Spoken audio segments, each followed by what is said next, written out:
ಅದೊಂದು ಸಮಿತಿ ಆಯಿತು. ಸಮಿತಿಯಲ್ಲಿ ಆಗಿನ ಅಧ್ಯಕ್ಷರಾದ ಅಬ್ದುಲ್ ಗಫರ್ ಖಾನ್ ಅವರು ಒಂದು ರಿಪೋರ್ಟ್ ಕೊಟ್ಟರು. ಆಗ ಅವರು ಕೊಟ್ಟದ್ದು ಭಗವತ್ ಧ್ವಜವನ್ನೇ ಕೊಟ್ಟದ್ದು. ಇದು ಕಾಂಗ್ರೆಸ್ಗೆ ಗೊತ್ತಿರಬೇಕು.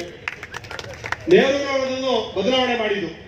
ಆದ್ರಿಂದ ಈಶ್ವರಪ್ಪನವರು ಹೇಳಿದ್ದು ನಾಳೆ ಆಗತ್ತೆ ನಾಡ್ದಾಗತ್ತೆ ಅಂತ ಹೇಳಿಲ್ಲ, ಮುಂದೊಂದು ದಿನ ಆಗ್ಬಹುದು ಅಂತ. ಬಹುಶಃ ಅದರ ಬಗ್ಗೆ ಭಾರತೀಯ ಜನತಾ ಪಾರ್ಟಿಯ ಕಾರ್ಯಕರ್ತರಿಗೂ ಕೂಡ ನಮ್ಗೆ ಹೆಮ್ಮೆ ಇದೆ. ಈಶ್ವರಪ್ಪನವರ ಮಾತಲ್ಲಿ ನಮ್ಗೆ ಹೆಮ್ಮೆ ಇದೆ. ನಾವು ರಾಷ್ಟ್ರಧ್ವಜದ ವಿರೋಧಿಗಳು ಅಥವಾ ರಾಷ್ಟ್ರಧ್ವಜದ ಬಗ್ಗೆ ನಮಗೆ ಅವಮಾನ ಮಾಡಿದ್ದೇವೆ ಅನ್ನೋದಿಲ್ಲ. ಕಾಂಗ್ರೆಸ್ಗೆ ಇವತ್ತು ರಾಷ್ಟ್ರಧ್ವಜದ ಹೆಸರು ಯಾಕೆ ನೆನಪಂತಂದ್ರೆ, ರಾಜ್ಯದಲ್ಲಿ ಹಿಜಾಬಿನ ಗಲಾಟೆ ಜೋರಾಗಿ ಶುರುವಾಯಿತು.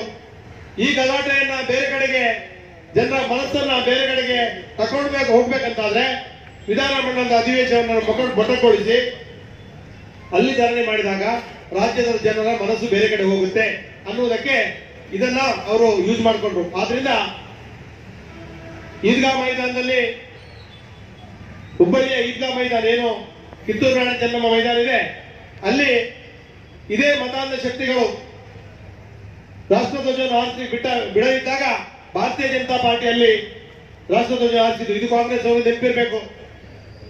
ಕಾಶ್ಮೀರದ ಲಾಲ್ ಚೌಕಲ್ಲಿ ಉಗ್ರಗಾಮಿಗಳು ತಾಯಿಯ ಎದೆ ಹಾಲು ಕುಡಿದು ಯಾರು ಇದ್ರೆ ಇಲ್ಲಿ ಬಂದು ರಾಷ್ಟ್ರಧ್ವಜ ಹಾರಿಸಿ ಅಂತ ಹೇಳಿದಾಗ ಭಾರತೀಯ ಜನತಾ ಪಾರ್ಟಿಯ ಆಗಿನ ಅಧ್ಯಕ್ಷರು ಅಲ್ಲಿ ಹೋಗಿ ರಾಷ್ಟ್ರಧ್ವಜ ಹಾರಿಸಿದ್ರು. ಇದು ಕಾಂಗ್ರೆಸ್ ಅವರು ಗೊತ್ತಿರಬೇಕು. ಕಾಂಗ್ರೆಸ್ ಅವರು ಸತ್ತೋಗಿದ್ರು, ಅವರಿಗೆ ರಾಷ್ಟ್ರಧ್ವಜ ಹಾರಿಸಿ ಗೊತ್ತಿರಲಿಲ್ವಾ?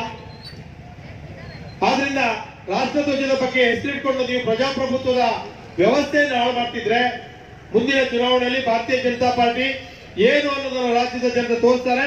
ಕಾಂಗ್ರೆಸ್ ಅನ್ನು ಎಲ್ಲಿ ಇಡಬೇಕು ಅಲ್ಲಿ ಖಂಡಿತ ರಾಜ್ಯಾದ್ಯಂತ, ದೇಶಾದ್ಯಂತ, ಪ್ರಪಂಚದಾದ್ಯಂತ ಅದರ ಇಶ್ಯೂ ಆಯ್ತು. ಒಂದು ವಿಚಾರ ಏನಂದ್ರೆ, ಈ ಹಿಜಾಬ್ ಗಲಾಟೆಗೂ ಉತ್ತರ ಪ್ರದೇಶದ ಚುನಾವಣೆಗೂ ಏನು ಸಂಬಂಧ? ಈ ಹಿಜಾಬ್ನ ಗಲಾಟೆಗೂ ಪಾಕಿಸ್ತಾನಕ್ಕೂ ಏನು ಸಂಬಂಧ? ಈ ಹಿಜಾಬ್ನ ಗಲಾಟೆಗೂ ಅಫ್ಘಾನಿಸ್ತಾನಕ್ಕೂ ಏನು ಸಂಬಂಧ ಅನ್ನೋದನ್ನ ಭಾರತೀಯ ಜನತಾ ಪಾರ್ಟಿಯ ಕಾರ್ಯಕರ್ತರಿಗೂ ಗೊತ್ತಿದೆ, ಈ ದೇಶದ ಎಲ್ಲ ಜನರಿಗೂ ಗೊತ್ತಿದೆ. ಆದ್ರಿಂದ ಉಡುಪಿಯ ಹಿಜಾಬ್ ಯಾವ ಉದ್ದೇಶಕ್ಕಾಗಿ ಶುರು ಮಾಡಿದ್ರು ಅಂತ ಹೇಳಿದ್ರೆ, ಕಾಪುವಲ್ಲಿ 3 ಸೀಟನ್ನ ಮೊನ್ನೆ SDP ಅವರು ಗೆದ್ದಿದ್ರು. ಆ 3 ಸೀಟ್ ಗೆದ್ದಂತ 3 ಸೀಟನ್ನ ಅವರ ವೋಟ್ ಬ್ಯಾಂಕ್ ಅನ್ನು ವಿಸ್ತರಣೆ ಮಾಡಬೇಕಂತೇಳಿ ಅವರು ಇದನ್ನ ಶುರು ಮಾಡಿದ್ರು. ಇದು ನಮ್ಗೆ ಗೊತ್ತಿರಬೇಕು. ಇವತ್ತು ಹೈಕೋರ್ಟ್ ಇನ್ನೊಂದು 3-4 ದಿನದೊಳಗೆ ಹಿಜಾಬ್ನ ಬಗ್ಗೆ ಜಡ್ಜ್ಮೆಂಟ್ ಕೊಡ್ಲಿಕ್ಕಿದೆ. ನನ್ನ ಪ್ರಶ್ನೆ ಇರುವುದು, ಹೈಕೋರ್ಟ್ ಈ ಮಧ್ಯದಲ್ಲಿ ಮಧ್ಯಂತರ ಆದೇಶವನ್ನು ಕೂಡ ಕೊಟ್ಟಿತ್ತು. ಈ ಮಧ್ಯಂತರ ಆದೇಶವನ್ನ ಪಾಲನೆ ಮಾಡುವಂತ ಕನಿಷ್ಠ ಸೌಜನ್ಯ ಕೂಡ ವಿದ್ಯಾರ್ಥಿಗಳಿಗಿಲ್ಲ.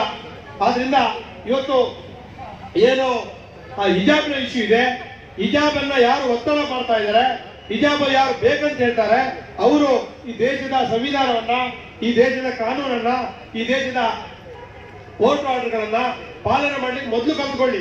ಆದ್ರಿಂದ ಹಿಜಾಬ್ ಇರಬಹುದು, ಬೇರೆ ಬೇರೆ ಇಶ್ಯೂ ಇರಬಹುದು, ಇದು ಈ ದೇಶದ ಸಂವಿಧಾನ ಮತ್ತು ಕಾನೂನ ಅಡಿಯಲ್ಲೇ ಬರ್ಬೇಕು. ಬಿಟ್ರೆ ಇಲ್ಲಿ ಏನು ಶರಿಯತ್ ಕಾನೂನು ಇಲ್ಲ.